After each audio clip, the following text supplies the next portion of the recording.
राधे राधे मेरी YouTube family. 31 जनवरी और सुबह के या फिर दोपहर के 11 बज रहे हैं। बारिश का मौसम हो रहा है और मौसम बहुत ही ज़्यादा ठंडा भी हो रहा है। मैंने सोचा चलिए ठंडी का मौसम तो हो ही रहा है, लगे हाथों एक अच्छा सा हेल्दी और टेस्टी सा नाश्ता बना देती हूँ आप सभी के लिए और अपने लिए ठीक है ना। 100 ग्राम 1 कप के जितनी मैंने यहाँ पर धुली हुई मूंग की दाल ले ली है। इसको अच्छे से पानी में 3-4 बार धो लिया है और इसमें कम से कम 3 गुना पानी डाल के इसको भिगो के रख दिया है 3-4 घंटे के लिए। दोपहर का खाना बना ही रही थी और दाल को भिगोए करीब हो चुके हैं 2.5 घंटे के जितने। एक छोटी सी तैयारी कर लेते हैं क्योंकि ये तैयारी भी पहले से ही करनी है। नाश्ता तो पहले मतलब बहुत कम टाइम में बन जाता है, लेकिन तैयारी करने में थोड़ा सा टाइम लगता है। स्टेप बाय स्टेप इसकी तैयारी करनी होती है। थोड़ी सी सब्जियां लेके आ गई हूँ और यहाँ पे मैं काट रही हूँ गाजर। तो 2 छोटे से साइज़ की गाजर ही है, ये ज़्यादा सब्जियों का इस्तेमाल नहीं करेंगे। और इनको मैंने काट लिया है, तो रफली ही हमें इनको चॉप कर लेना है, कोई ज़्यादा ज़रूरत नहीं है मतलब एक स्पेशल रूप से काटने की। साथ में मैंने ये मोटे वाली मिर्च ले ली है, तो मेरे पास तो ये लाल वाली मिर्च ही पड़ी थी। अक्सर मतलब दरअसल ना मैंने ये अचार के लिए मंगाई थी। अचार तो मैं बना नहीं पाई, मैंने सोचा चलिए नाश्ते में डाल देती हूँ, टेस्ट बहुत अच्छा लगता है।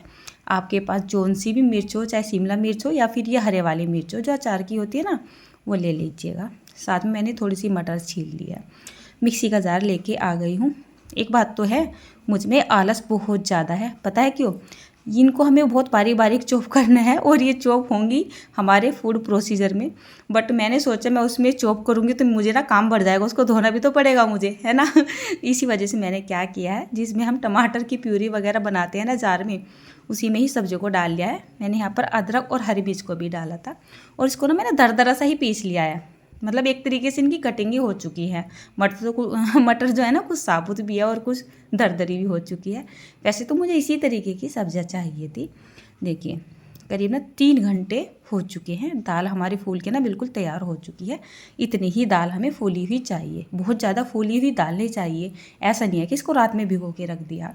सेम जार में हमने ये दाल डाल ली है और यहाँ पे मैंने 2-3 चम्मच के जितना पानी भी डाल लिया था और इसका ना एक बढ़िया सा फाइन सा पेस्ट बना के तैयार कर लेना है। एक बाउल में निकाल लेना है। कुछ सामान और डालेंगे इसमें। 1 चम्मच के जितनी सूजी डालेंगे, मैंने यहाँ पर ये मोटे वाली सूजी डाली है। 2 छोटा चम्मच के जितना बारीक वाला बेसन डालेंगे और 2 चुटकी के जितना खाने वाला मीठा सोडा डाल देंगे। अच्छे से फूल जाएगा। सर्दी हो रही है तो सोडा ज़रूर डालिएगा, गर्मी में ज़रूरत नहीं पड़ती है। अच्छे से मिक्स करने के बाद यहाँ पर ये कुटी पिसी हुई सब्जियाँ डाल देंगे। साथ में टेस्ट के हिसाब से बेसिक मसाले जैसे नमक, मिर्च, हल्दी, धनिया या फिर जीरे वाला पाउडर या फिर गरम मसाला भी डाल सकते हैं। थोड़ा सा मैंने यहाँ पर ये चाट मसाला डाल दिया है। साथ में हम डालेंगे थोड़ा सा हींग, थोड़ी सी खड़ी सौंफ। बहुत अच्छा टेस्ट लगता है जब सौंफ इसके अंदर जाती है। साथ में 1 छोटा चम्मच के जितना मैंने यहाँ पर ये वाइट वाले तिल डाल दिए हैं। थोड़ा सा हरा धनिया भी काट लिया है। सभी चीज़ों को अच्छे से कर देते हैं मिक्स। अच्छे से करना है। देखिए तो बस सारी चीज़ें यहाँ पर हो चुकी है मिक्स। अब हमें क्या करना है, इसको रेस्ट देना है। कितनी देर का? कम से कम हमें इसको आधा से पौना घंटे के लिए तो छोड़ना ही है। तो शाम का टाइम हो चुका है, लगभग में 3:30 बज रहे हैं। मतलब बच्चों का भी ट्यूशन से आने का टाइम हो रहा है तो 3:30 तो बज ही गए होंगे। तैयारी शुरू कर दी थी मैंने इसकी करीब 11 बजे और स्टेप बाय स्टेप इसकी तैयारी की है। तो चलिए अब फाइनल टाइम आ चुका है नाश्ता बनाने का। एक कढ़ाई में सरसों का तेल डाल दिया है। मैं रिफाइंड बिल्कुल भी इस्तेमाल नहीं करती हूँ, आपने बहुत सारी रेसिपी में देखा होगा। सरसों के तेल का इस्तेमाल करती हूँ या फिर मैं सीधा घी का ही इस्तेमाल करती हूँ। तीसरी और कोई भी चीज़ नहीं खाई जाती है। और ये जो हमारा मिक्सर था ना, एक बैटर सा था, ये बिल्कुल तैयार हो चुका था। इसको हमें क्या करना है, करीब 2 मिनट के लिए अच्छे से लगातार फेंट लेना है ताकि ये हल्का सा फ्लफी हो जाए। तैयार हो चुका है ये। चलिए अब हमने नाश्ते को बनाने की तैयारी शुरू कर दी है। तो छोटे छोटे साइज़ की पकौड़ियाँ हम तेल के अंदर कुछ इस तरीके से तोड़ेंगे। तेल का टेम्परेचर मीडियम से हाई के बीच में रखेंगे, मतलब तेल ना तो ठंडा हो और ना ही बहुत ज़्यादा गर्म हो।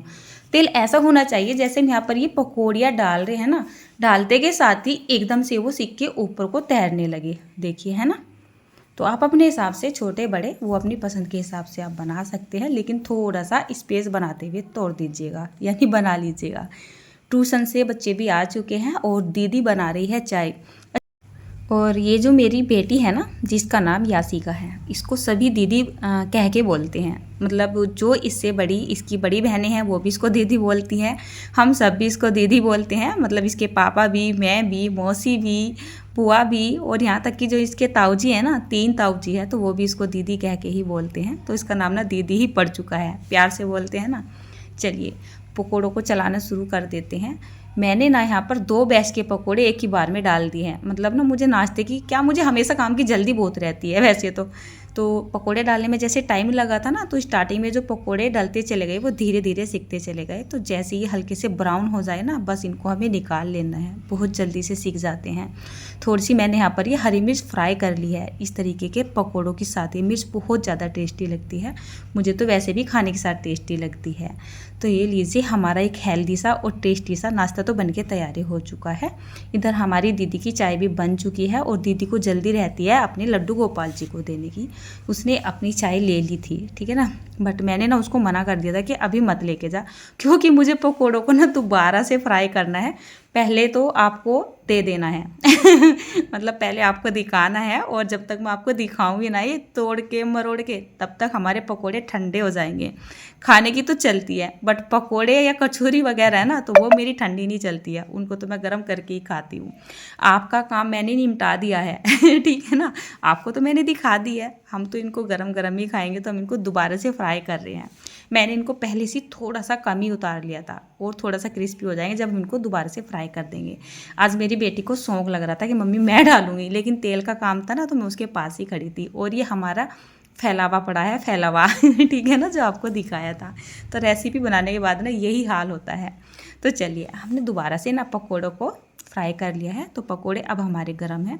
तो कान्हा जी के लिए भी अभी जा रहे हैं, मतलब पहले लेके जा रही थी, मैंने बोला ये मत लेके जा, ठंडे हो चुके हैं, जब हम गरम खाएंगे तभी दे देना। आज उसने अपने कान्हा जी को दूध नहीं दिया है। तीसरे पैर ना कान्हा जी को दूध देती है, बोली नहीं आज ठंड का मौसम है, कान्हा जी पकौड़ों के साथ चाय मांग रहे हैं, तो उनके लिए भी आज वो चाय लेके चली गई है। और तो चलिए, आज मेरी सासू माँ भी यहाँ पे है, नहीं तो तीसरे पैर का जो नाश्ता बनता है ना, तो इनके हाथों नहीं लगता है। मतलब ये जंगल वंगल में चली जाती है, हम तो खा लेते हैं क्योंकि हम घर ही रहते हैं। काम करते करते मुझे भी सर्दी लगने लगी है, तो मैं भी पहले शॉल ओढ़ लेती हूँ और गरम गरम इस नाश्ते को इंजॉय करते हैं। वैसे मेरी सासू माँ इस तरीके की चीज़ों को पसंद नहीं करती है। जब मैंने उनसे पूछा मम्मी खाने में कैसे लग रहे हैं पकौड़े, तो बोली अच्छे लग रहे हैं, किस चीज़ के बनाए हैं। और आज बच्चों के पापा का ऑफिस से बहुत ज़्यादा काम आ गया था, तो आज वो गरम गरम पकौड़े नहीं खा पाए हैं, 1-2 ही खाए थे, तब वो ठंडे हो चुके थे।